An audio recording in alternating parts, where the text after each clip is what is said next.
Ирина Николаевна прижала к груди потрепанную тетрадку с записями. В ней аккуратным почерком были выведены все ее доходы и расходы за последние 15 лет. После смерти мужа эта тетрадка стала ее самым верным спутником. Пенсия – 13 тысяч. Коммунальные – 4200. Лекарства – 1500. Еда – 3000, шептала она, водя пальцем по строчкам. Каждый рубль был на счету. Квартира на 4-м этаже старого дома казалась огромной после того, как Петр Иванович умер. Его кресло стояло в том же углу, где он читал газеты по вечерам. Ирина так и не смогла переставить его. Иногда ей казалось, что муж вот-вот войдет в комнату, сядет в свое кресло и спросит: «Ну, что там у нас по хозяйству?» Но входил только сын Алексей. И то нечасто. В шкафу, за стопкой постельного белья, лежала жестяная коробка из-под печенья. Ирина доставала ее каждое первое число месяца и пересчитывала содержимое. За 15 лет вдовства ей удалось накопить 200 тысяч рублей. Каждая купюра была тщательно разглажена и уложена по номиналу. «На черный день», — говорила она себе, закрывая коробку. Ирина Николаевна была уверена, что этот день обязательно наступит. Может быть, понадобится дорогая операция, или крыша начнет течь, или еще какая беда случится. Но она не думала, что черный день придет в лице родного сына. Алексей появился в среду, около полудня. Ключи у него были, но он всегда звонил в дверь, из вежливости. Ирина услышала звонок и поспешила открыть. Она всегда радовалась приходу сына, но сегодня его лицо показалось ей каким-то серым, измученным. «Сынок, что случилось?» «Ты выглядишь ужасно», — сказала она, пропуская его в прихожую. Алексей снял куртку и прошел в комнату. Он не стал садиться, а встал у окна, глядя во двор. Молчал долго.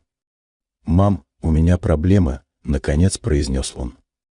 Ирина Николаевна почувствовала, как внутри все сжалось. Сыну было 45 лет, у него была своя семья, работа.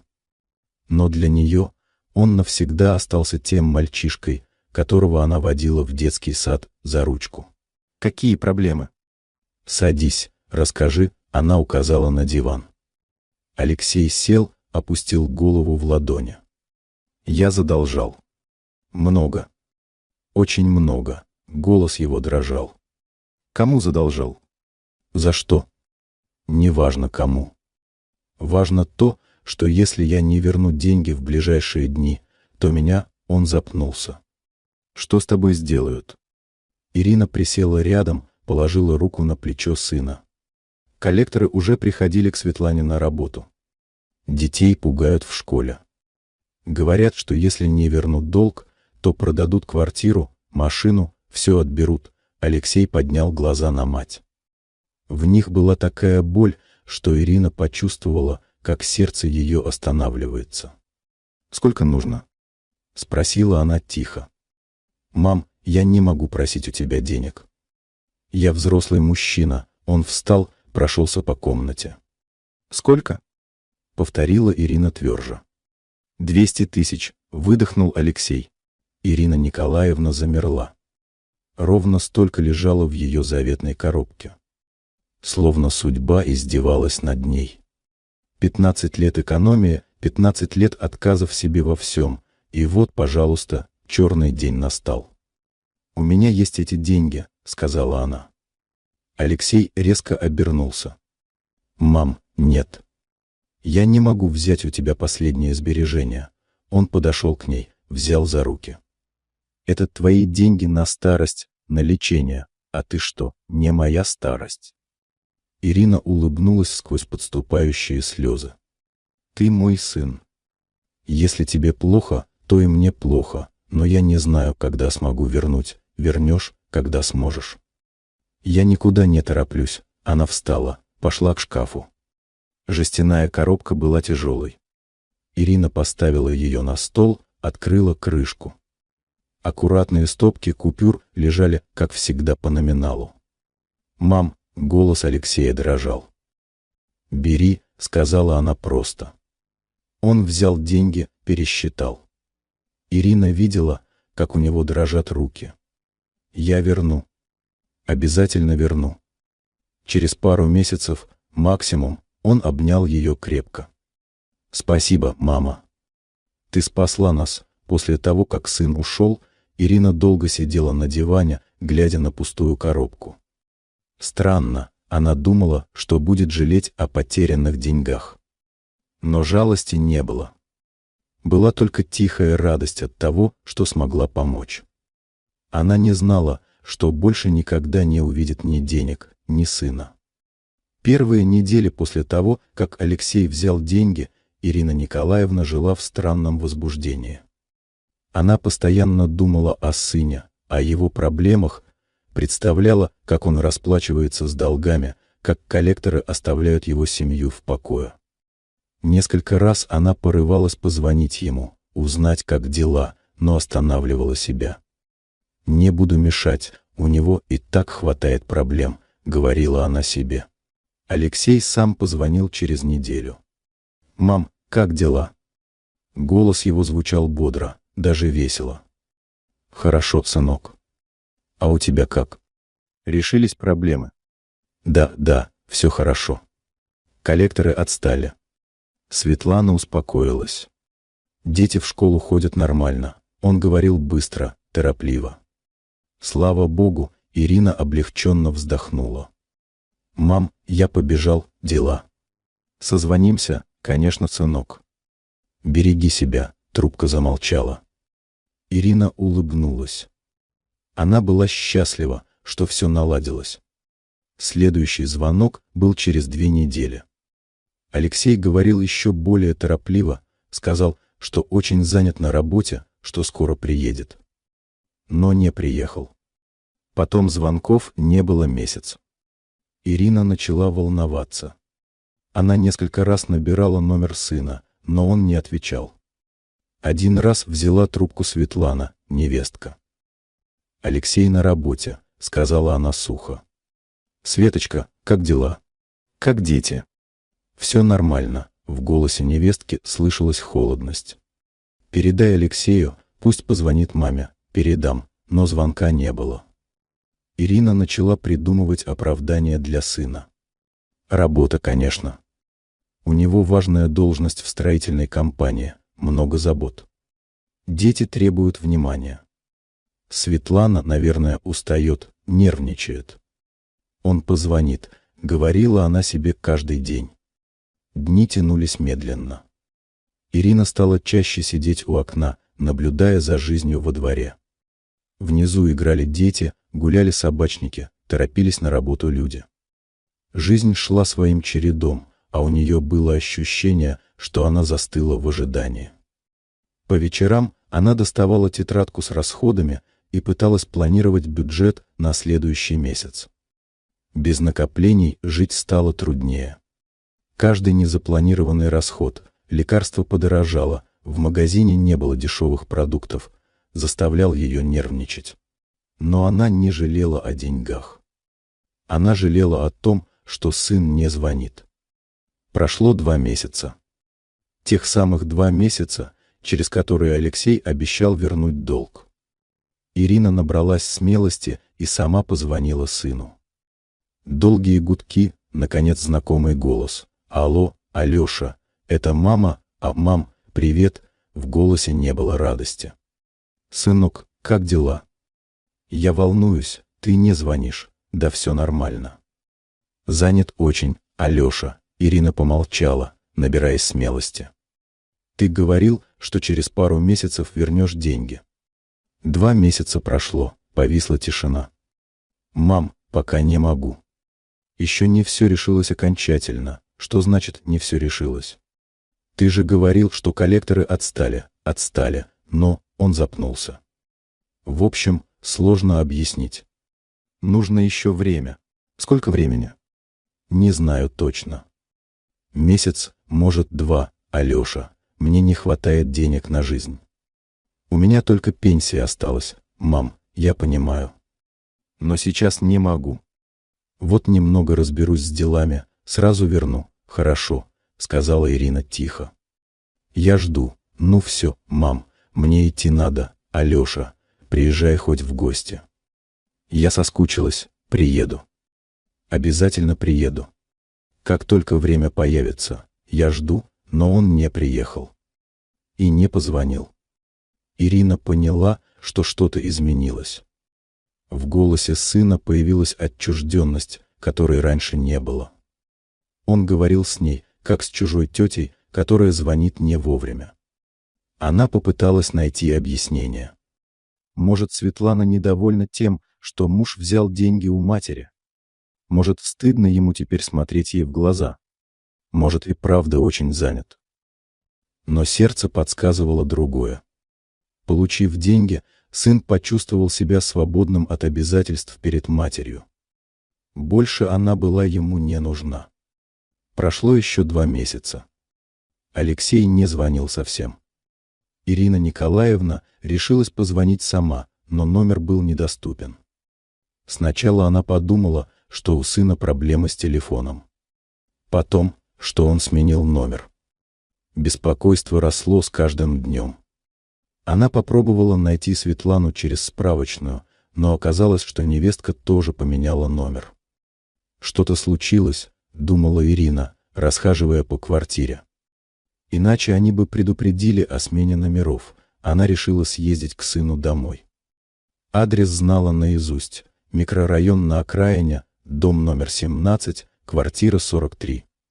Собралась рано утром. Дорога на автобусе заняла больше часа. Ирина давно не ездила так далеко, и к концу поездки чувствовала себя усталой. Дом Алексея был новый, красивый, с консьержем в холле. Ирина подошла к мужчине за стойкой. «Простите, можно узнать, дома ли Алексей Петрович?» «Квартира 43», консьерж посмотрел в компьютер, нахмурился. «А вы кто будете?» «Мать, понятно», он помолчал. «Дело в том, что Алексей Петрович уже не проживает в этом доме, как не проживает». Ирина почувствовала, что ноги ее подкашиваются. Квартиру продали месяц назад. Новые жильцы въехали, куда он переехал. Не знаю, к сожалению. Адрес не оставил. Ирина вышла на улицу, села на лавочку возле подъезда. В голове был туман. Сын продал квартиру и не сказал ей ни слова. Не оставил новый адрес. Может, купил новую квартиру, думала она. В другом районе. Лучше, больше. А телефон поменял по работе, но сердце говорило другое. Люди не исчезают просто так. Не меняют номера телефонов, не продают квартиры, не предупредив родственников. Если только не хотят исчезнуть специально. Дома Ирина достала записную книжку, в которой были телефоны всех знакомых. Может, кто-то из друзей Алексея знает, где он. Первым она позвонила Игорю, сыновьему другу с университета. «Алексея?» — переспросил Игорь.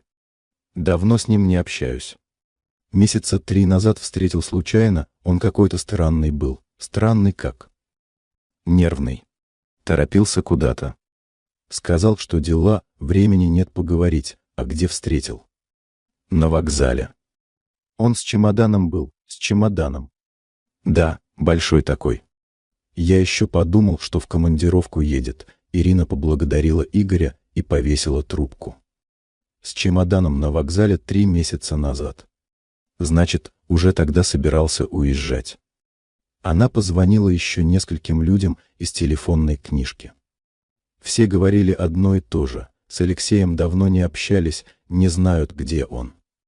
Вечером Ирина сидела у окна и думала. Картина начинала складываться, и эта картина была страшной. Алексей взял у нее деньги не для того, чтобы отдать долги коллекторам. Он планировал исчезнуть. Поменять жизнь, переехать в другой город, может быть, даже в другую страну. А деньги матери стали для него стартовым капиталом для новой жизни. Нет, — говорила она себе. «Не может быть. Он мой сын. Он не мог так поступить». Но факты говорили сами за себя. Проданная квартира, смена номеров телефонов, исчезновение всей семьи. Она попыталась найти другие объяснения. Может, Алексей действительно задолжал опасным людям, и ему пришлось скрываться? Тогда он не мог сказать матери, где находится, чтобы не подвергать ее опасности. Эта мысль немного успокаивала. Если сын скрывается от бандитов, то рано или поздно опасность пройдет, и он даст о себе знать. Ирина решила ждать. Но ждать стало намного труднее, когда в голове поселились сомнения. Ирина Николаевна не могла успокоиться. Мысль о том, что сын мог ее обмануть, не давала покоя. Она решила разузнать правду о его долгах и коллекторах. Для начала она поехала к Светланиной сестре Наташе. Когда-то они хорошо общались, и Наташа всегда рассказывала семейные новости. Наташа жила в старом районе, в обычной панельной пятиэтажке. Открыла дверь не сразу, и когда увидела Ирину, лицо ее стало настороженным. «Ирина Николаевна? А вы как нашли мой адрес?» «Наташенька, мне нужно поговорить с тобой о Светлане и Алексее. Проходите». Наташа неохотно пропустила ее в квартиру. Они сели на кухне.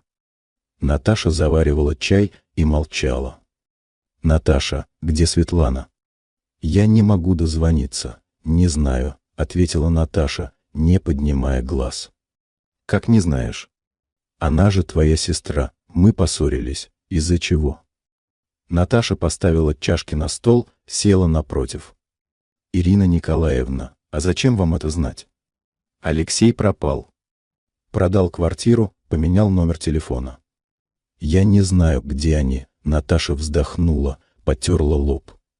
«Слушайте, я не хотела вам говорить, но раз уж вы пришли», — она помолчала. «Светлана рассказывала мне про долги Алексея». «Что рассказывала?» «Что никаких долгов не было». Во всяком случае, таких серьезных, как он говорил, Ирина почувствовала, как кровь отливает от лица. «То есть как? Не было?» Он проигрался в карты. Но сумма была не такая большая. 30-40. Светлана могла бы занять у знакомых, постепенно отдать. Но Алексей сказал, что нашел способ решить проблему кардинально. Какой способ? Взять деньги у вас мамаши, а потом начать новую жизнь. Что значит «новую жизнь»? Наташа смотрела в чашку, ей явно было неловко. У Алексея была любовница. Молодая, красивая. Он хотел с ней уехать, начать все сначала. А Светлане сказал, что если она будет возражать, то останется ни с чем. Ирина молчала. Слова не шли в горло.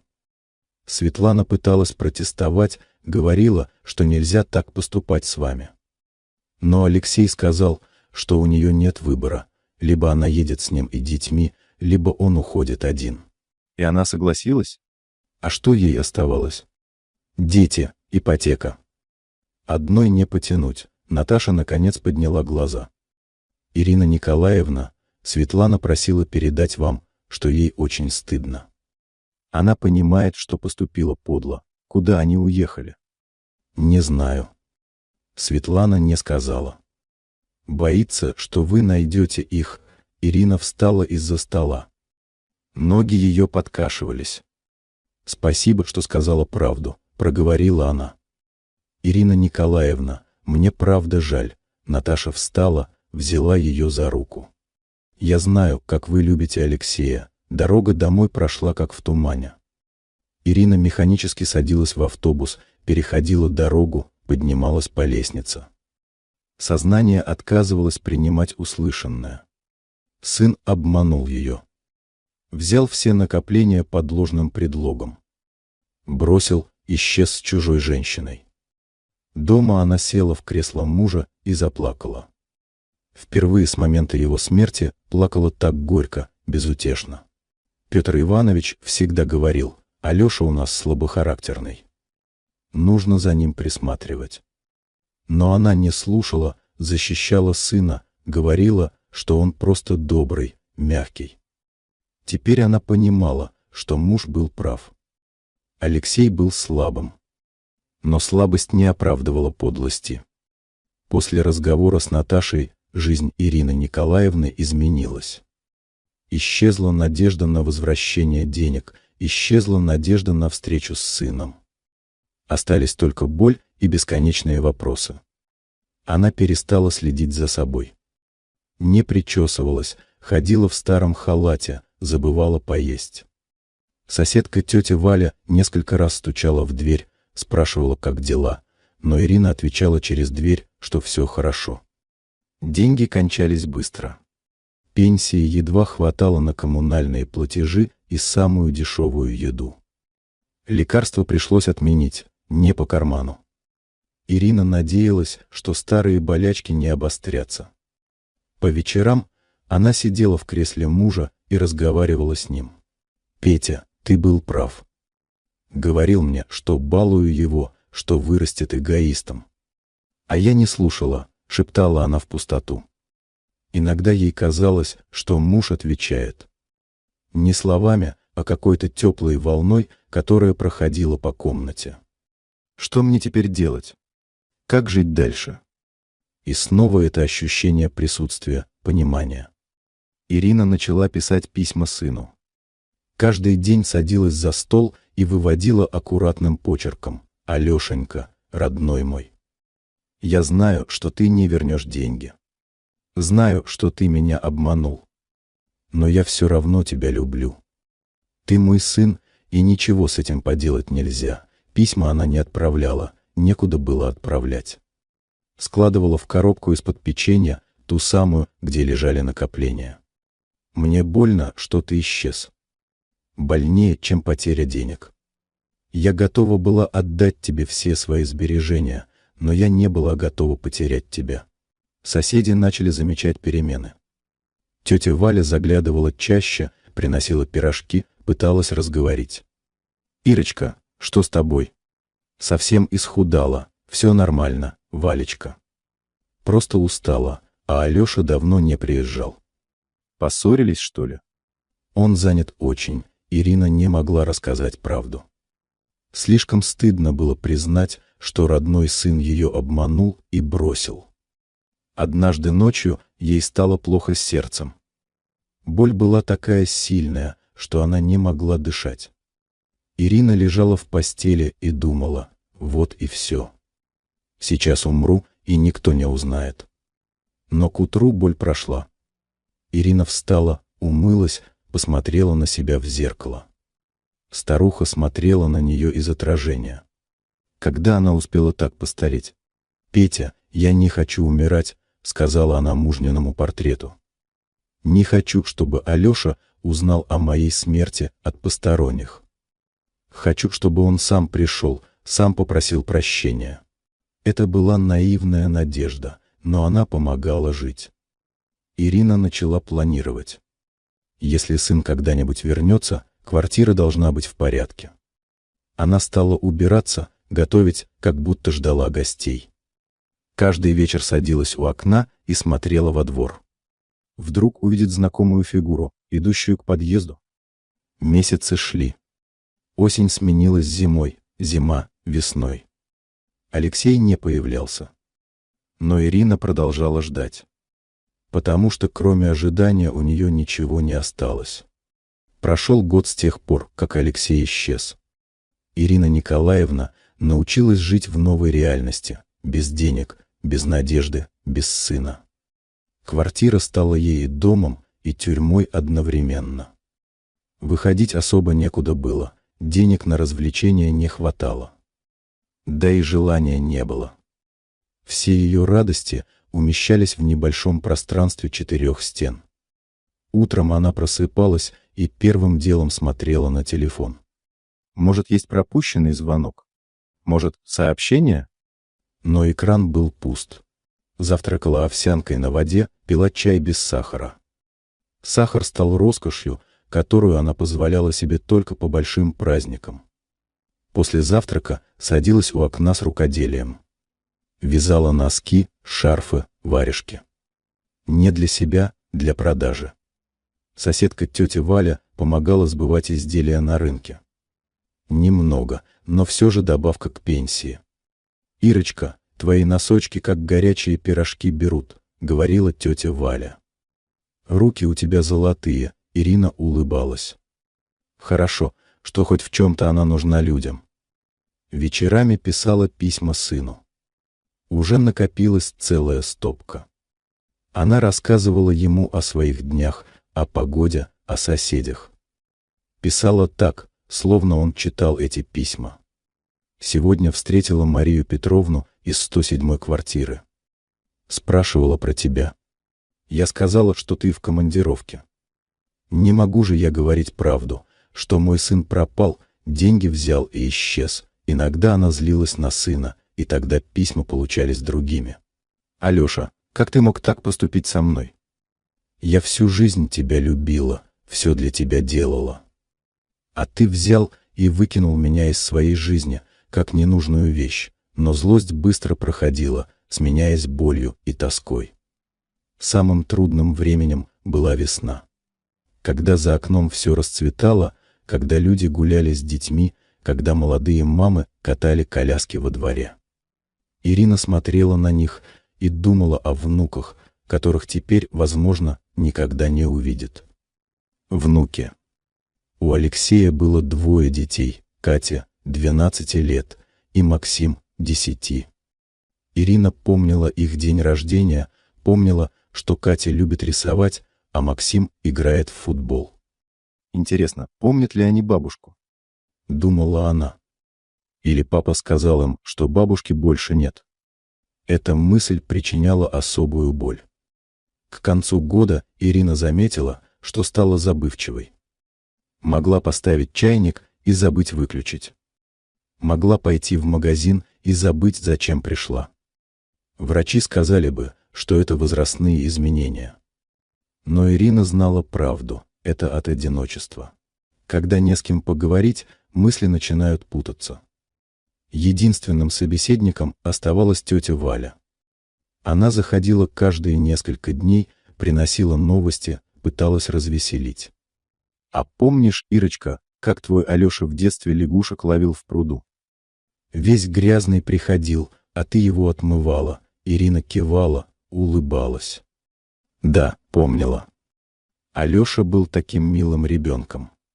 Когда все изменилось? Когда он стал чужим?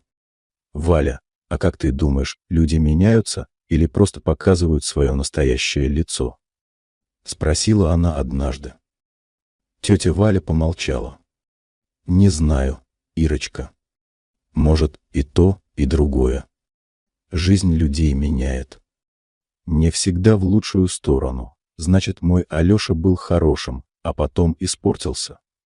Может быть. А может, он и сейчас страдает от того, что сделал. Только гордость не позволяет вернуться и попросить прощения. Ирина цеплялась за эти слова, как за спасительную соломинку. Хотелось верить, что сын мучается, что ему стыдно, что рано или поздно он найдет в себе силы прийти. Но время шло, а надежда становилась все призрачнее. 2-й год без сына начался плохо.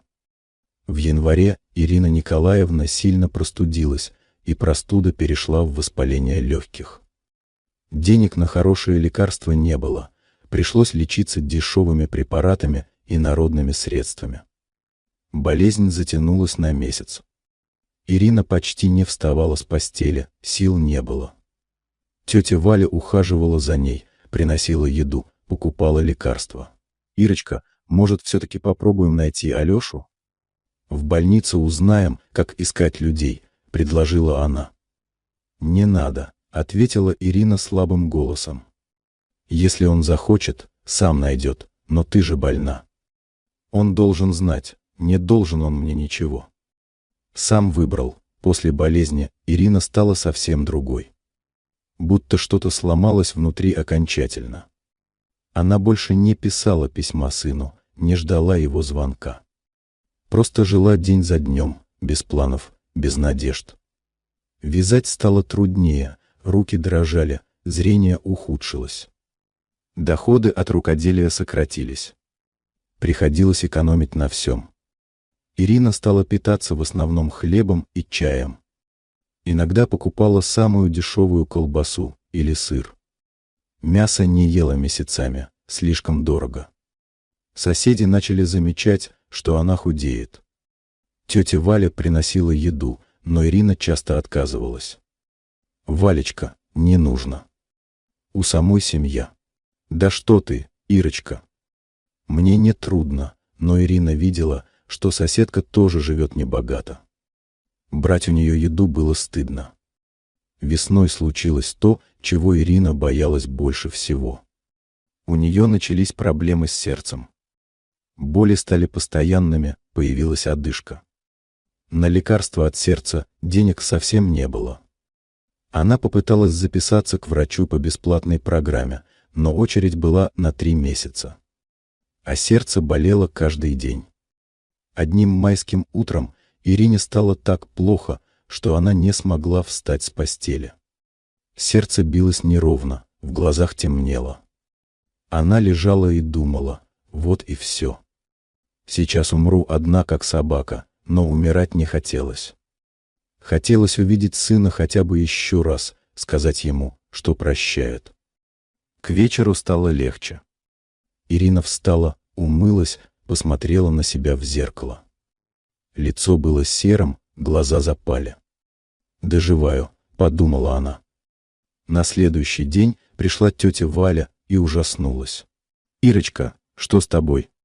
Ты же еле на ногах стоишь, сердце барахлит, надо к врачу, очередь большая, тогда скорую вызовем, не надо». Само пройдет, но тетя Валя была настойчивой. Она вызвала участкового врача на дом. Молодая женщина пришла, послушала сердце, измерила давление. «Вам нужно срочно к кардиологу. И лекарства принимать обязательно», — сказала она, выписывая рецепт. Ирина посмотрела на название лекарств и вздохнула. Стоили они как половина ее пенсии. «Доктор, а есть что-нибудь подешевле?» Врач удивленно посмотрела на нее. «Это самые дешевые препараты из возможных. Другие варианты еще дороже». После ухода врача Ирина долго сидела с рецептом в руках. Покупать лекарства значит остаться без еды. Не покупать значит рисковать жизнью. «Алешенька», — прошептала она, — «если бы ты знал, как мне сейчас тяжело», но Алексей не знал. И знать не хотел. В июле случилось то, чего Ирина Николаевна уже не ждала. Она встретила сына. Это произошло в поликлинике, куда она пришла сдавать анализы для получения льготных лекарств. Сидела в очереди, листала старый журнал и вдруг услышала знакомый голос. Подняла глаза и увидела Алексея. Он стоял в коридоре, разговаривал по телефону. Выглядел хорошо, загорелый, в дорогой одежде. Рядом стояла молодая женщина с ребенком на руках. Ирина замерла.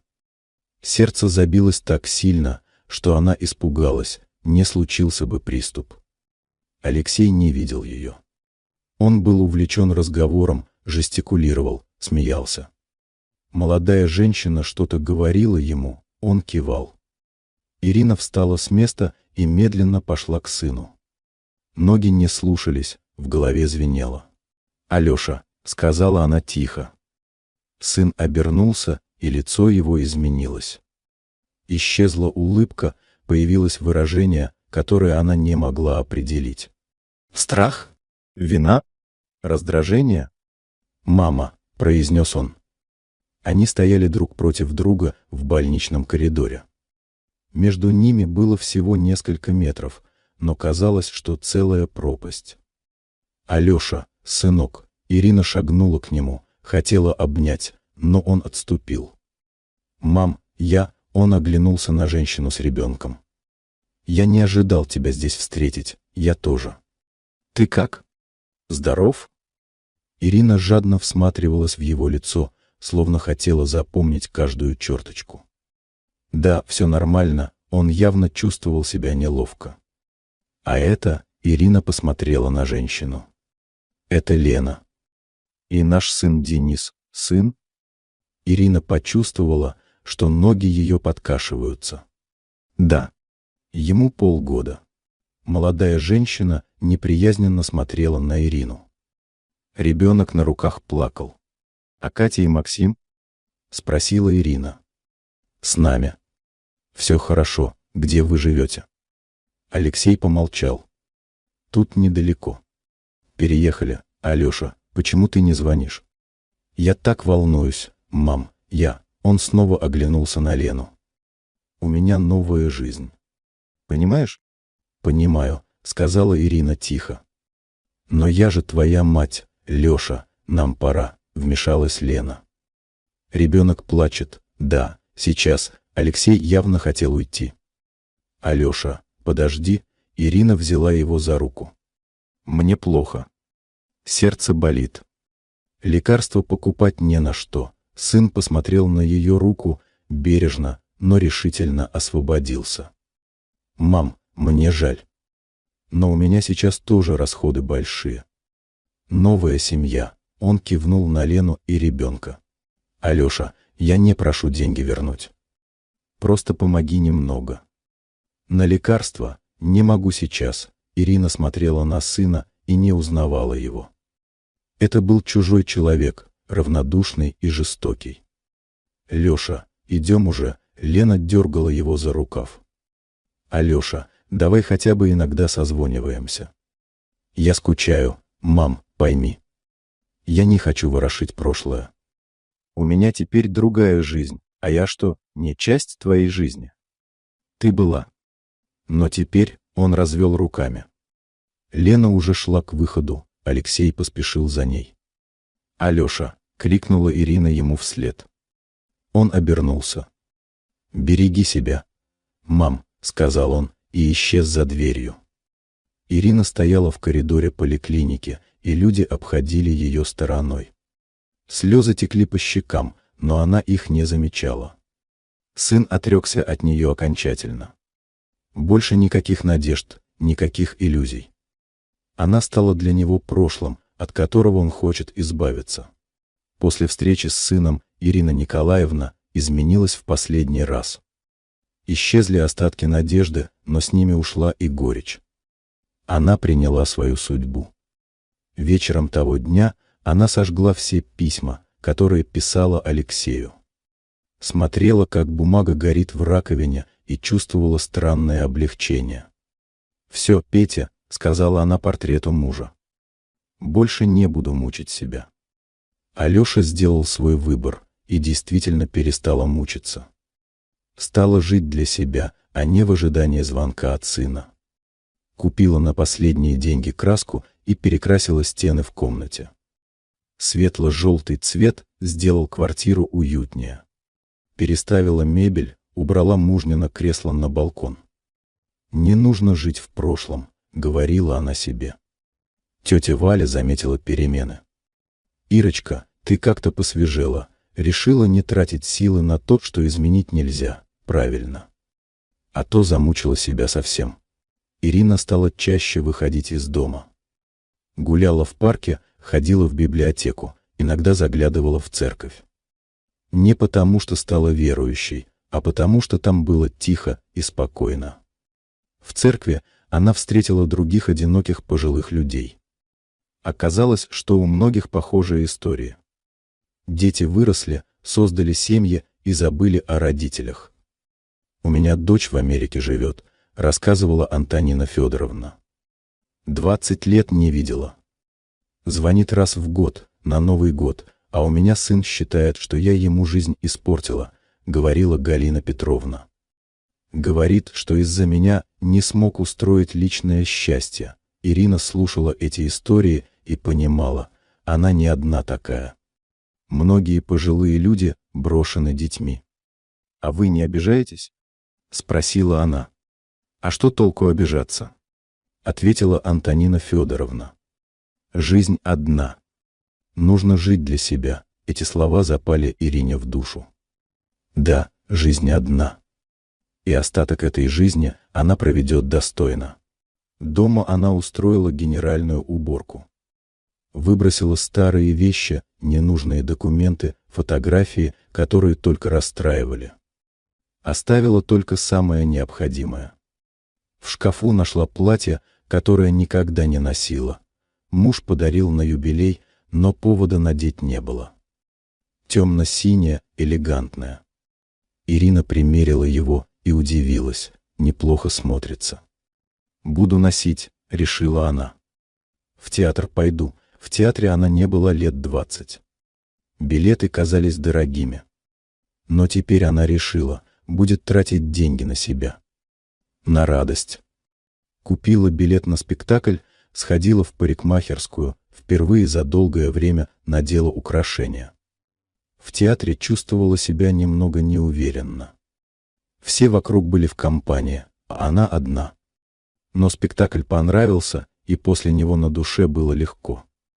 «Надо чаще выбираться», — думала она, возвращаясь домой. Постепенно жизнь наладилась. Ирина нашла новый распорядок дня, новые занятия, новые маленькие радости. Покупала цветы на рынке, готовила себе любимые блюда, читала книги. С деньгами было трудно, но она научилась экономить без ущерба для здоровья. Покупала лекарства по льготным рецептам, ездила за продуктами на дальний рынок, где было дешевле. Самое главное, она перестала ждать. Перестала каждый день думать о сыне, строить планы на встречу с ним. Алексей стал частью прошлого, болезненной, но закрытой главой. Это было не забвение. Это было принятие. Прошло 3 года с тех пор, как Алексей исчез из жизни матери. Ирина Николаевна научилась жить в новой реальности и больше не страдала от одиночества. У нее появились новые друзья из церкви, новые привычки, маленькие радости. Она по-прежнему была небогатой, но больше не чувствовала себя нищей. Научилась находить красоту в простых вещах. Каждое утро она заваривала себе чай, садилась у окна и наблюдала за жизнью во дворе. Дети шли в школу, люди торопились на работу, собачники выгуливали питомцев. Мир продолжал существовать, и она была его частью. Иногда память подкидывала воспоминания о сыне. Но теперь это было не больно, а просто грустно. Как грустно вспоминать о том, что было дорого, но безвозвратно потеряно. «Петя, помнишь, как Алеша в детстве боялся грозы? Прибегал к нам в кровать, прятался под одеяло», — говорила она портрету мужа. Но это были светлые воспоминания, без горечи и обиды. В один из осенних дней Ирина сидела у окна с вязанием, когда во дворе появилась знакомая фигура. Алексей шел к подъезду, нес пакеты с продуктами. Сердце Ирины ёкнуло, но она не вскочила с места, как раньше. Просто смотрела. Сын выглядел усталым, осунувшимся. Молодая жена шла рядом, толкала коляску с ребенком. На ее лице было написано недовольство. «Значит, не все у них так хорошо, как казалось», — подумала Ирина. Алексей поднял голову, посмотрел на окна дома. Несколько секунд их глаза встретились. Ирина помахала рукой. Сын помахал в ответ, но подниматься не стал. Постоял несколько минут, о чем-то думая, потом развернулся и ушел. «Хотел подняться, но не решился», — сказала Ирина мужниному портрету. Стыдно ему. В тот день она долго сидела у окна, но Алексей больше не появлялся. Через неделю зазвонил телефон. Ирина не спешила подходить. Телефонные мошенники докучали звонками. Но что-то подсказало взять трубку. «Алло, мама, это я», — голос Алексея звучал неуверенно. Ирина помолчала. «Здравствуй, Алеша, как дела?» «Хорошо. А у тебя?» «Нормально», — он помолчал. «Мама, я видел тебя на днях в окне, и я тебя видела, почему не спустилась?» «А зачем?» «Ты же сам не поднялся», — молчание в трубке было долгим. «Мам, мне стыдно», — наконец произнес Алексей. «Понимаю, я хотел приехать, извиниться». Но не знаю, с чего начать. Ирина смотрела в окно, на осенний двор, на желтые листья, которые кружились на ветру. «А начинать и не нужно», — сказала она. «Что было, то прошло. Мам, ты можешь меня простить?» «Я уже простила». «Давно. Можно я приеду? Повидаюсь?» Ирина подумала. Хотела ли она видеть сына? Да, хотела. Но уже не так отчаянно, как раньше. «Приезжай», — сказала она. «Но только один. Без жены и детей. Почему?» «Потому что разговор будет трудный. Им это ни к чему. Хорошо. Приеду завтра. Хорошо». После разговора Ирина еще долго сидела у окна. Завтра приедет сын. Впервые за 3 года они поговорят по-настоящему. Она не знала, что скажет ему. Не знала, сможет ли он объяснить свой поступок. Да и нужны ли объяснения? Главное, что он нашел в себе силы позвонить. Главное, что совесть его мучила все эти годы.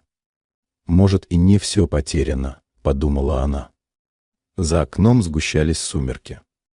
Во дворе зажглись фонари. В окнах домов появился теплый свет. Ирина Николаевна встала с места, заварила себе чай и снова села у окна. Завтра будет новый день. Завтра, возможно, начнется новая глава ее жизни. А пока была тишина, покой и ожидание. Но уже не болезненное, надрывное ожидание прежних лет. Спокойное ожидание человека, который научился принимать жизнь такой, какая она есть. 3 года назад она потеряла сына и деньги. Но за эти 3 года она обрела себя. Научилась жить для себя, ценить простые радости, не зависеть от чужой воли. И если завтра сын попросит прощения, она простит. А если не попросит, тоже не страшно. У нее есть своя жизнь, свой мир, свое достоинство. Ирина допила чай, поставила чашку на подоконник и еще раз посмотрела во двор. Где-то там, в одной из квартир, жил ее сын со своей новой семьей. Мучился ли он угрызениями совести? Жалел ли о том, что сделал? Она больше не хотела знать ответы на эти вопросы. Пусть каждый живет со своим выбором. А она будет жить со своим. С выбором прощать, принимать и не ожидать от людей больше, чем они могут дать. Тишина у окна больше не пугала ее. Это была тишина покоя, мудрости и принятия.